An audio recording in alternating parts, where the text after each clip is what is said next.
alamin wahdahu wassalatu wassalamu ala asrofil anbiya'i wal mursalin wa ala alihi wa sahbihi ajma'in, amma ba'du. Langsung saja pada pembelajaran kali ini ada baiknya kita awali dengan membacakan doa Al-Fatihah sebagai bentuk agar pembelajaran kita mendapatkan barokah. Bismillahirrahmanirrahim. Alhamdulillahi rabbil alamin, maghdubi alaihim waladdallin. Baik, setelah tadi kita membacakan doa, di sini Bapak akan absen. Siapa yang tidak hadir? Sekretaris siapa yang tidak hadir hari ini? Ayu Nurjana, Pak.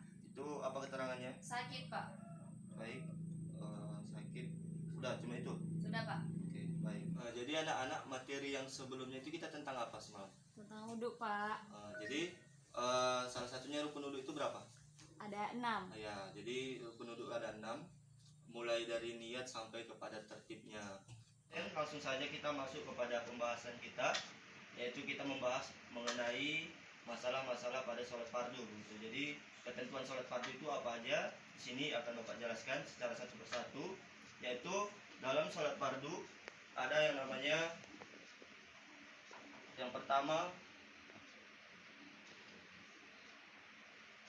syarat sah sholat fardu. Yang kedua itu ada rukun sholat. Yang ketiga itu ada sunnah-sunnah sholat.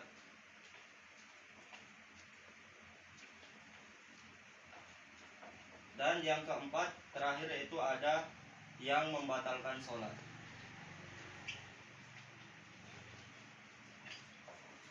Jadi 4 hal ini merupakan 4 bagian yang harus kita perhatikan dalam sholat fardu.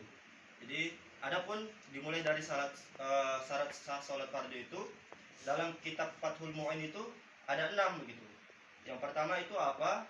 Yaitu seseorang itu harus toharoh atau bersuci. Jadi untuk sahnya sholat itu seseorang itu jangan sholat saja tapi nggak bersuci gitu, nggak wudhu, nggak tayamum gitu. Jadi harus bersuci terlebih dahulu gitu. Selanjutnya setelah bersuci, syarat yang kedua itu seseorang itu harus menghadap kiblat gitu. Jadi sholatnya itu jangan hadap ke lain ya, jangan hadap ke Perancis pula nanti ya. Jadi hadapnya itu ke Mekah begitu, Ka'bah. Yang selanjutnya itu tutup aurat. Perempuan tahu kan batas auratnya mana? Jadi muka dan telapak tangan. Dan laki-laki itu dari mulai lutut sampai ke pusat gitu. Jadi harus diperhatikan, jangan sholat nanti kita perempuan nampak gitu ketiak ya kan, jadi nggak cocok. Jadi harus diperhatikan. Yang terakhir itu seseorang itu harus paham apa saja sih fardu dalam sholat gitu. Jadi paham dia hal-hal apa saja wajib dalam sholat dilakukan. Jadi jangan ketinggalan gitu. Siapa yang tahu rukun sholat ada berapa? Jumlahnya aja, belum intinya, hanya jumlah yang nggak tahu kan? Ada yang tahu? Salah.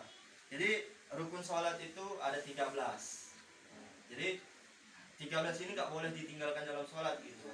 Jadi yang pertama itu ada berdiri bagi yang mampu gitu. Kalau nggak mampu berdiri, duduk. Kalau nggak mampu duduk, tidur gitu. Kalau nggak mampu tidur, mengingat dalam hati. Kalau nggak mampu mengingat dalam hati, udah minta sholatnya aja. Selanjutnya yaitu setelah dia berdiri secara sempurna, selanjutnya pasang niat begitu yang kedua. Yang ketiga itu takbiratul ihram, itu Allahu Akbar kan. Jadi setelah itu baru membaca Al-Fatihah. Setelah membaca Al-Fatihah lalu ruku gitu kan. Setelah ruku baru i'tidal, sami Allahu liman hamidah. Itu juga termasuk rukun sholat. Setelah i'tidal, sami Allahu liman hamidah, lanjut kepada sujud gitu. Sujud sebanyak 2 kali per rakaat. Jadi jangan ditambah-tambah jadi 3 ya. Satu pun jangan.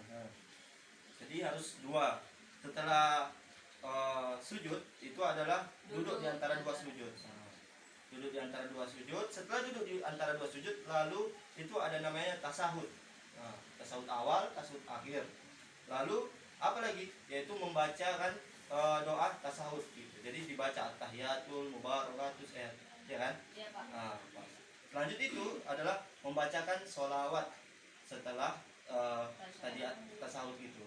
Jadi kita baca lah Allahumma sholli ala sayyidina Muhammad wa ala alihi dan seterusnya. Selanjutnya itu adalah salam begitu. Dan setelah salam kita lakukan dengan tertib. Jadi nggak boleh kita sujud dulu baru ruku, nggak boleh. Ruku dulu baru sujud. Jadi dia harus tertib dari mulai pertama hingga terakhir. Selanjutnya adalah yang ketiga, sunnah-sunnah dalam sholat. Siapa tahu salah satunya sunnah dalam sholat apa? Ada yang tahu? Tahu? Tidak tahu? Pak malu. Jadi salah satu sunnah dalam sholat itu membaca ayat gitu ya. Jadi dalam sholat kita itu baca ayat itu hukumnya sunnah, nggak wajib. Dan juga ada komponen lain yang disunahkan di dalam sholat gitu. Angkat tangan itu juga sunnah di dalam sholat. Jadi itu harus kita perhatikan. Dan masuk kepada poin terakhir yaitu yang membatalkan sholat. Siapa tahu? Ini mudah ini. Yang membatalkan sholat. Tahu nggak? Iya Pak. Apa itu? Bercakap-cakap saat sholat. Ya. Salah satunya itu ada juga kentut ya, tahu itu kan? Itu membatalkan sholat tuh. Baru bergerak 3 kali berturut-turut gitu. Ini kadang ada nih anak-anak yang suka bergerak berlebihan ya. Iya, Pak. Kadang kaki kawannya dipijak dia kan. Iya, Pak. Kadang menjahil-jahili temannya itu udah termasuk batal. Selanjutnya terbukanya aurat gitu. Tiba-tiba kan sholat kita malah kenaik ini ya sampai sini kan perempuan. Jadi batal sholatnya kalau nampak aurat. Itu jadi baik anak-anak. Jadi pembelajaran kali ini sudah selesai. Selanjutnya akan Bapak bagikan soal esai. Ini akan saya bacakan, yaitu tulis ya. Yang pertama Iya, yaitu Pak. sebutkan syarat dan syarat sah sholat fardu. Baik, setelah tadi Bapak telah memberikan soal-soal untuk pertemuan berikutnya, dan jangan lupa kita di pertemuan berikutnya akan mengadakan presentasi, dan presentasi ini dibagi 4 kelompok sesuai dengan materi yang telah Bapak berikan tadi, yang telah kita sama-sama pelajari tadi, yaitu ada mulai dari tadi syarat sah sholat dan juga rukun sholat, yang membatalkan sholat hingga kepada sunnah-sunnah sholat. Iya, Jadi Pak. sekretaris nanti bagi ya. Iya Pak. Jadi bagi Siap, 4 Pak. kelompok dan berikan nanti nama-nama kelompoknya kepada teman-teman dan kepada Bapak ya. Baik Pak. Oke, sampai situ pembelajaran kita pada hari ini. Mudah-mudahan dapat bermanfaat bagi kita semua. Amin. Dan juga diingat ya Iya Pak. pembelajaran kita pada hari ini. Dan kita akhiri dengan membacakan Al-Fatihah. A'udzu billahi minasyaitonir rajim. Bismillahirrahmanirrahim. Alhamdulillahi Rabbil Alamin. Ar-Rahmanir-Rahim. Maghdubi alaihim waladdallin. Amin. Baik, terima kasih kepada anak-anak sekalian. Jangan lupa besok PR-nya dikumpul ya pada Iya, pertemuan Pak. selanjutnya. Mudah-mudahan tetap sehat sampai rumah. Amin. Demikian, assalamualaikum warahmatullahi wabarakatuh. Waalaikumsalam warahmatullahi wabarakatuh.